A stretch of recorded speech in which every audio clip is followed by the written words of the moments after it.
saan 12 bagong senador ang ating ihahalal. Sa loob po ng 20 minuto, makakaharap, makakausap at makikilala natin ang mga kandidato.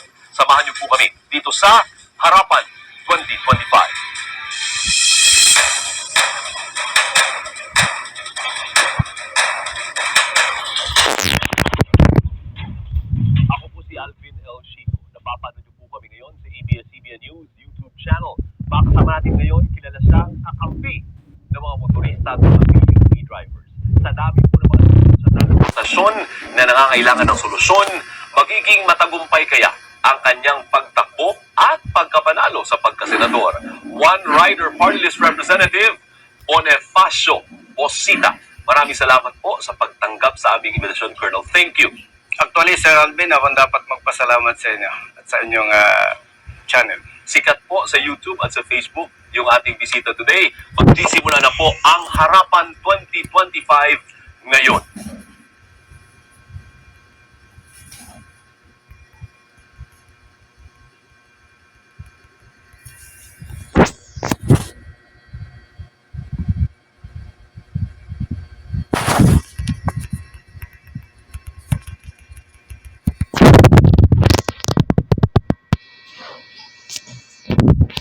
Samantalay natin, 20 minutes tayo mag-uusap. Unahin natin yung plataforma.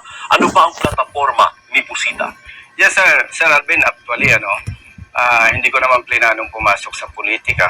Pumasok lamang ako sapagkat na-realize ko po habang ongoing yung aking advokasya, na-realize ko na darating nga pala yung araw na mamamatay din ako. Sayang naman yung advokasya.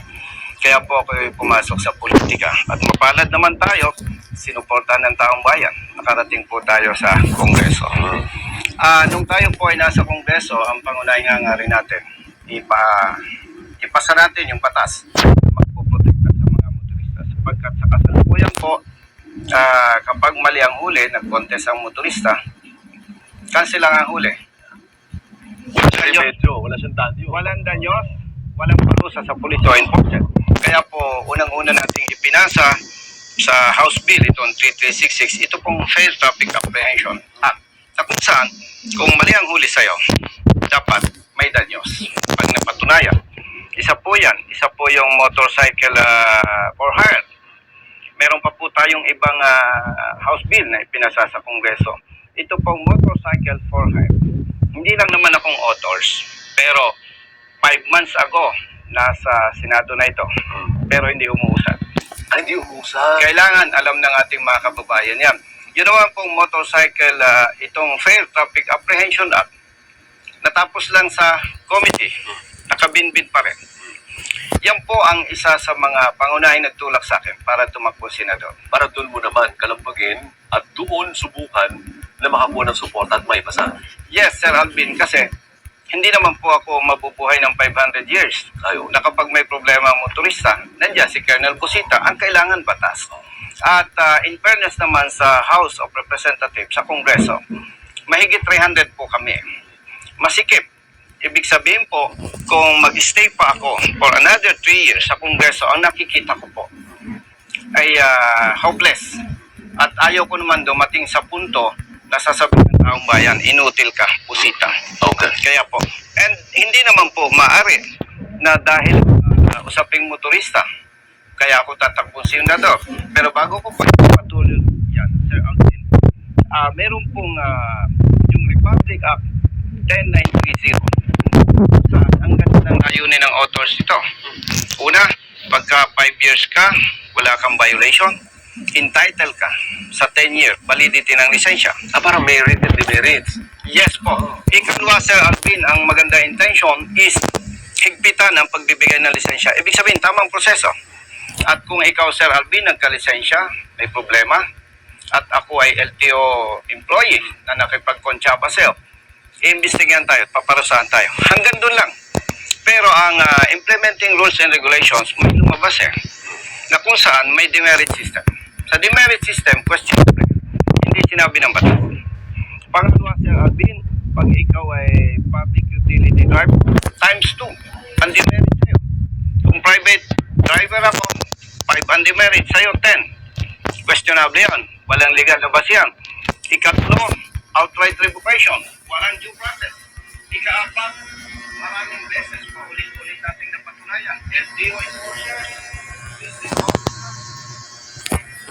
inspectors, evaluators, Enria, stop. So, ibig sabihin, Sir Alvin, pwedeng mabiktima. At ito naman, marami Maria, na napatunayan stop. tayo na na-revoke ang lisensya, natulungan natin. Hindi lamang yan, Sir Alvin. Ang daming enforcers, hindi alam ang tamang pagpapatupad ng batas. Singit na ako. Kasi naubos mo na yung 4 minutes mo. Yes, sir. Related dyan. Related dyan. Yes, sir. Ikaw ay tinuturing na savior ng mga motorcycle riders. Bida ka, ikaw ang hero ng motorcycle riders. Yes, So sir. may nagsasabing, ang dami ding pasaway, ang daming bobo, ang daming kamote riders. Sir, diretsahan tayo. Pag may Tired of being stranded with a dead car battery? Revive your car with 2004 battery only. Pure copper, universal fit. You won't believe how low our prices are. Shop now and save big. Unlock mobility right now.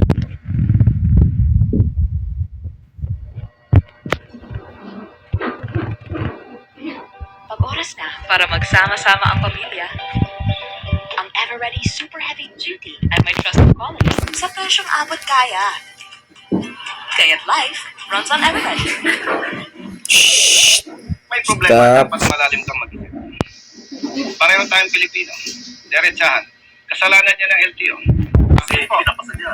Maraming taon ng daan. Basta may pera ka, magkakalisensya ka. So, ibig sabihin, yung ahensya ng LTO, hindi ang tinutukoy ko, yung tao. Yung ahensya. Maraming taon ng nagdaan eh. Basta may pera, nagkakalisensya. So, ibig sabihin, hindi na ibigay ng LTO yung dapat edukasyon sa mga motorista. I am not saying na walang pasaway. But, pag sinuri mong mabuti, kasalanan ito ng LTO. Now, nandyan na yan. Napapag-usapan lamang po. Dapat, bigyan ng LTO ng atensyon yung education. Nabigyan ng lisensya at bibigyan pa. Ngayon, meron po sila sa Alpine accredited training school. Ang problema, may sinasabi, pag malaking binayad mo, nadapiran. So, ganun pa rin. So, nando pa rin po. Nakaya pa rin. Ano gagawin mo sa legislation? Para once and for all, parang Amerika, saan ka pang dadaanan mo bago ka matutong mag-drive at bago ka makakuha ng lisensya? Yes, Sir Alvin. Tama-tama po ang tanong mo. Thank you. Ang isa po sa ating gagawin, re-repasuin natin yung mga batas na pinatutupad ng LTO. Maraming problema dyan na nagpapahirap at nagmumukhang gatasan ng mga motorista. Luzon, Visayas, Mindanao. Okay. Punta tayo sa traffic kasi related eh. Ang Malacanang gagawa ng comprehensive traffic plan umano. Ano bang idea mo din kung ikaw ang maging senador? Ano ba kailangan natin gawin para lumuwag-luwag naman yung EDSA? Traffic yung EDSA eh. Anong solusyon? Alam mo, Sir Alvin, pag pinag-usapang comprehensive plan, hindi ako pupunta dyan. Pagdating sa plano, ang galing nating mga Pilipino. Ang problema, enforcement. Tama. So, anuman ang plano, walang kontra. Ang problema, implementation. So, patungkol po dito sa traffic, hihiramin ko yung magandang idea na i-adjust daw yung pasok ng government employees. Agahan daw. Maganda yan. Anong oras kaya kaaga? Alas Hindi po. 7. Para sa akin, mas later. Anong oras dapat? Siguro, yung sabi, 6 o'clock or 7, siguro, from between 6 or 7, parang ang liit eh. Why not gawin natin 10? I-atras natin. But, ito po, hindi ko sinasabing yun ang tama. Pag-aralan. The bottom line there is, isala yung pasok ng mga government employees. And, dapat po, yung mag-provide ng motorcycle lane. And, of course, yung education and enforcement, hindi pwedeng mawala dyan. Talking of motorcycle lane, isa sa mga plano, according to Secretary Remulla, pag-isahin yung lane ng bicycle at motorcycle lane, isa na lang, mag-share kayo dyan. Tama ba yun? Sir Alvin, modesty aside, civil engineer ako. Technical tayo. Pag tinignan nyo po, pasensya doon sa mga bikers. Pag tinignan mo, Sir Alvin, halos walang dumadaan sa bike lane. So, dapat, huwag natin sayangin ang space na yan. Magbigay po tayo ng window hour para sa bicycle riders. Pero okay lang pagsamahin. O No. sasalyahin lang ng motor ang bisikleta. No, hindi pwede po sabay. Magbigay ng window hours para sa bikers. So, ibig sabihin, kung itong time na ito para sa motorcycle riders lamang, strictly para sa motorcycle riders lamang. Kung sa bikers, strictly ibigay yung para sa kanila. Ayan. Si Colonel Busita po ay kinatawan ng One Rider party list na po. Napakang nagtataka. Pwede ka pa naman mag-sumatubak. 2 term pa sa kamara, di ba? Bakit kayo tumakbong senador, bakit hindi sa Kamara muna? Sir, nabanggit ko na sa'yo. Hopeless ako na maipapasa yung batas para sa mga motorista kung mananatili ako sa Kongreso. Kasi madami. In fact, ito yung pinakamadali para sa akin. Pero hindi po yun eh. Ang interest ko, maipasa yung batas na magpuprotekta sa mga motorista. Nabanggit ko na sa'yo, sir. Hindi habang buhay nandiyan si Colonel Busita. Ang kailangan batas. Tama.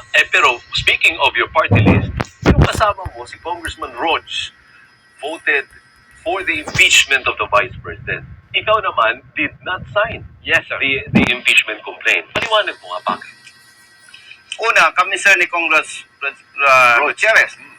Magkaibigan, magkasama. Walang sama ng loob sa ginawa ninyo. Nire-respeto namin ang isa't isa. Kung anong opinion niya, opinion niya. Position niya, position niya. Wala kaming pakialaman. Pareho kaming may talento, may kakayahan, may position, may paninindigan. Bakit si Colonel Busita hindi pumirma sa impeachment ni VP Sara? Objective. One, nagkandak na investigation ang House of Representatives. Yung kwan ko.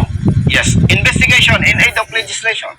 Ibig sabihin, kung may nakitang problema, tanong, baka naman may iba pang problema. Confidential funds. Hindi naman Office of the Vice President lamang. So meaning, kailangan, may nakita kang problema, magsulong ka ng batas na mariresolve yung problema. Why? O sige, assuming, ipa-impeach natin si Vice President Sara, na-resolve ba yung problema? Makikinabang ba ang taong bayan? Hindi makikinabang ang taong bayan. Kaya po, tayo ay naninindigan na hindi tayo pumapabor sa impeachment. Pero linawin natin, hindi po kayo bata ng mga Duterte. Binanggit nyo kanina sa akin, hindi magkaibigan pa kayo, sanggang dikit pa kayo ng mga Duterte, o hindi nyo sila kilala? Kilala ko lang ang mga Duterte. Sa pangalan? Opo. Pero Pero as in personal na close, wala po. Wala po. Ako lang talaga, Sir Alvin, simula nung maging sundalo, magpulis, naging congressman, may prinsipyo at paninindigan ako. I do not care kung sino ang tatamaan. and you serve at the Philippine National Police during the time of President Duterte. Yung Yes. Colonel ka. Okay. So na-witness mo yung Oplan Tokhang, nung kontrobersyal. Yes, And you sir. were quoted as saying, sabi mo, hindi maganda yung Oplan Tokhang. May problema lang. Enjoy 100% free shipping with no minimum spend. Enjoy fast and free shipping. Shop today and enjoy fast and free shipping on Lazada. Get cashback up to 25%.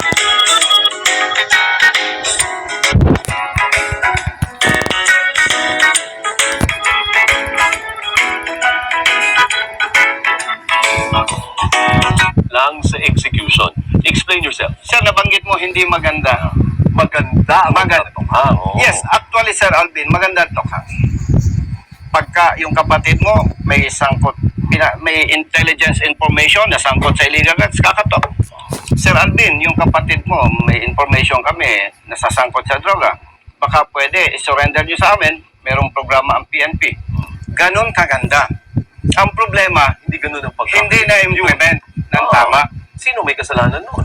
PNP. Anong problema sa PNP noong panahon na yun?